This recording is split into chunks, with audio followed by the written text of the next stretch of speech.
Greetings, my name is Jay, and welcome to yet another unboxing. Quite a surprising one, actually, because I didn't think I'd be getting this system on launch day. The story is on how I got it. There is a story to this. It wasn't I just pre-ordered it. I attempted to pre-order it on pre-order day, was online at 9.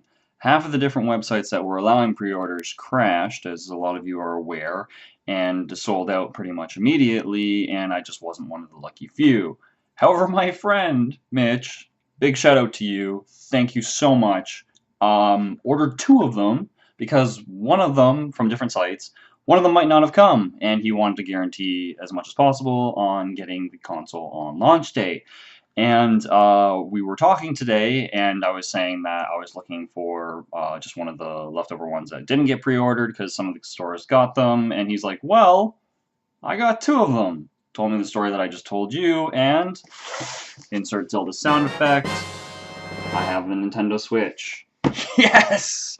Oh man, I am so ecstatic. Thank you, Mitch. You have no idea how happy I am. Well, you probably do. We're both really big gamers. We've known each other since college. Yeah, so I got the console, a Pro Controller. I went out and got the games and the Pro Controller separately.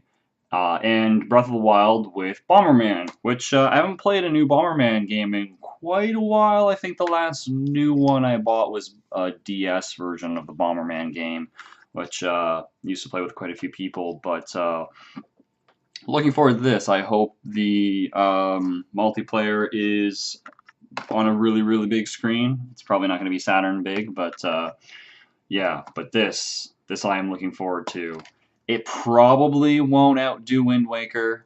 I'm sorry for the non-Wind Waker fans out there, but I love Wind Waker in the original game and the Super Nintendo versions.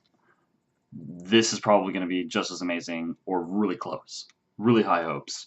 Anyway, without further ado, let's do the unboxing. Let's move the camera so you can see what it is that I'm doing. And grab my trusty knife. Think there was... Oh, there isn't. Okay.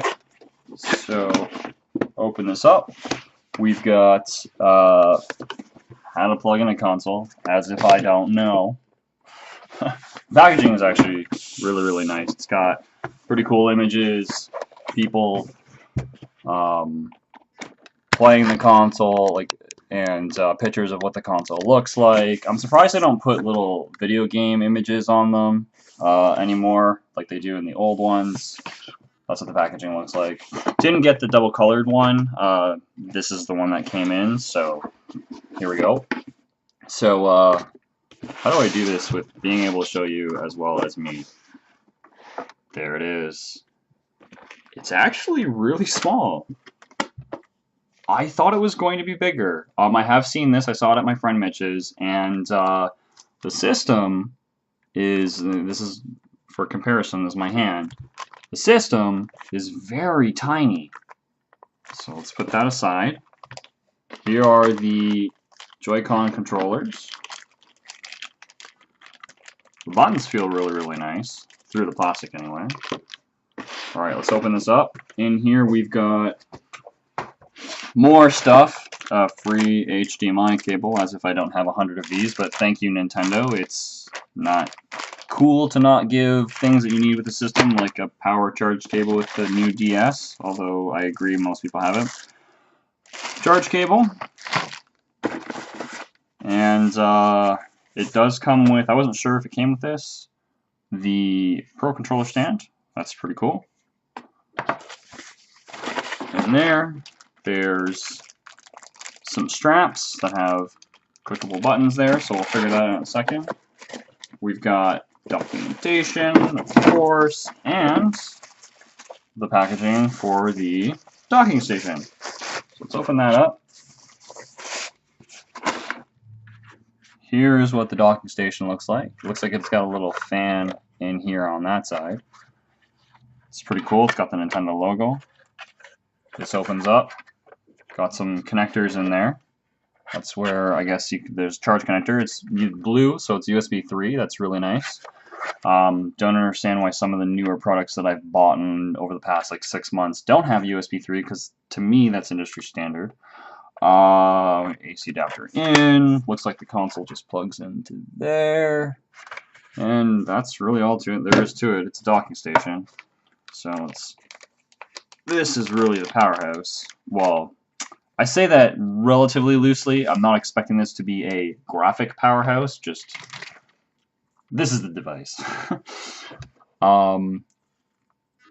Looks really cool. It reminds me of a tablet, which is a good thing, because my Asus 7-inch tablet, which unfortunately is dead, rest in peace tablet, is about the same size. So to bring this and this is the most exciting thing that I like about this console, is that I'm going to be able to bring this anywhere. My friend said that he was playing a game on it, and he said that it lasted for about 2 or 3 hours, which is about the same length of time as a Game Gear, so that's cool. What is this? Oh, this is for the stand. Okay. Right there. Oh, that's interesting. I love how they hide little things like that, utilizing space. That's where the external SD card can go in. Attach the actual Joy-Con controllers on them. And this is a really cool thing about the Joy-Con controllers, is there's actually little nubs here to help keep it situated up. So connect that in there. Ooh, there's a nice click. I like that. It's good to know. It's actually pretty satisfying. This feels like a decent joypad, actually. I was worried because I prefer digital controls in quite a few games rather than the analog stick, and this actually feels fairly natural. So my thumbs are fairly large, and this doesn't really seem to be getting much in the way. It feels like something that I can get used to. Oh, especially if I hold it like this. Anyway, there is the beauty of a console, the Nintendo Switch. What's up here? We've got volume, power. This is where the game cards go in. Oh, that pulls out right there. And that's pretty much all there is to it. It's just your run-of-the-mill handheld hybrid console. The docking station looks like it just goes in here like this. Make sure I'm doing that right. And that should just clip in. And we're good to go. We're just going to have to set this up. So I'll open up one of these games. There's not really much to it, but opening that up. And, oh, it's turning on. Okay, well, I'm going to have to set that up. And I didn't know that would actually power it on. The cartridges are puny. They're basically reformatted size-wise SD cards, and that's what the connector pieces look like, and that's what the game looks like. I find it really, let's try and see if that'll focus. Yeah, you can kind of see it sort of looks like they tried to add graphic artwork on it, but it's so small that, like, why even bother? It should just be a logo. I don't understand it, but I do like how they went back to the cartridges. I'm surprised they put pins in for a manual. It didn't come with one. I like manuals, so that's too bad. The game will probably be very easy to figure out and stuff like that, but they're still cool to have and collect, especially if you're getting the physical release copies. But yeah, and Bomberman. So I just derped and realized that I didn't actually show the unboxing of this. I opened up the top and was like, wait, I'm not recording. I forgot to do this. So let's open up this product. One really cool thing that I would like to say before I start, and if this is true, this is my favorite controller ever. Not really because of the format of the controller, but just because of the battery life. It says right here that the controller can last for about 40 hours on a single charge. I'm going to call bullshit on that and say probably not. I have 3 PlayStation 4 controllers, and in a long weekend setting, I usually rotate through them fairly quickly. I could do one and then A and then B, A and then B. I just got a third one because it was on sale. And the batteries, they don't last very long. If you play a game for 12 hours straight, you're going to be on your second controller is basically what my point is. But if this here lasts for 40 hours, that is fantastic. So anyway, let's actually unbox this, and I'll show you guys the Pro Controller. Okay, so here we go, and we've got two things inside here. Alright, just set that aside. There's a USB charge cable for the actual controller, so that's cool. It looks a fairly decent length, so depending on where I put it, I might even be able to keep it wired. Although I'd prefer it to be, I don't really care if it's wired or wireless. I play enough retro consoles for me not to care. And here's the controller.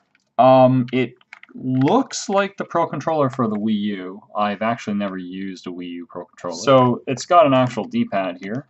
And it's not as nice as the PlayStation 4 one, but it kind of feels... It's better than the 360 one, so I can't complain. It's actually pretty good. And the buttons feel really tactile and nice, and the spacing in shape is kind of very similar to a PlayStation 2 controller. So there you go. That is the Switch Pro Controller. Anyway, that's the Pro Controller. Onward to the rest of the video. What I'm going to do is I am going to set the system up. My friend's coming over on Sunday. We're going to be playing some Bomberman. We're going to put up some footage, have a lot of fun.